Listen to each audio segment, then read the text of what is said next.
വിശുദ്ധ ഖുർആനിന്റെ മർമ്മം അറിഞ്ഞുകൊണ്ട് വ്യാഖ്യാനത്തെ പറയുമ്പോൾ ജ്ഞാനികളായ മഹാന്മാർ പഠിപ്പിച്ചതാണിത്. യാ അയ്യുഹല്ലദീന ആമനു, ഓ സത്യവിശ്വാസികളെ, ഉദ്കുറുല്ലാഹ ദിക്റൻ കസീറാ, ധാരാളമായ ദിക്ർ നിങ്ങൾ അല്ലാഹുവിനെ പരിപാലിക്കുവീൻ. ഉദ്കുറുല്ലാഹ്, നിങ്ങൾ അല്ലാഹുവിനെ ദിക്ർ ചെയ്യുവീൻ. ദിക്റൻ കസീറാ, ധാരാളമായി അധികമായി ദിക്റുല്ലാഹി പുലർത്തുവീൻ. വസബ്ബിഹൂഹു ബുക്റതൻ വഅസ്വീല, അല്ലാഹുവിനെ പ്രകീർത്തിക്കുവീൻ നിങ്ങൾ പ്രഭാതത്തിലും പ്രദോഷത്തിലും. അപ്പൊ ദിക്റുല്ലാഹി എന്ന ഈ അമല്, പുണ്യ ആരാധന നിരുപാധികമായി തുറന്ന ലോകമാണ്. ആർക്കും ഒഴിഞ്ഞു പോകാതിരിക്കാൻ വേണ്ടിയായിരിക്കും അല്ലാഹു തആല ഇങ്ങനെ ഫർളാക്കിയതും സുന്നത്താക്കിയതും. നമസ്കാരത്തിന് പറ്റാത്തവർക്ക് പല കാരണവും പറയാം.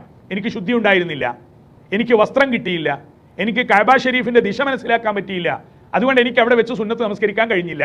സക്കാത്ത്, സദക്ക കൊടുക്കാൻ എൻ്റെ കയ്യിൽ പണം ഉണ്ടായിരുന്നില്ല. ഒഴിവ് കഴിവുകൾ ധാരാളം ഉണ്ട് അവിടെയൊക്കെ. ദിക്റുല്ലാഹിക്ക് ഒഴിവ് കഴിവില്ല.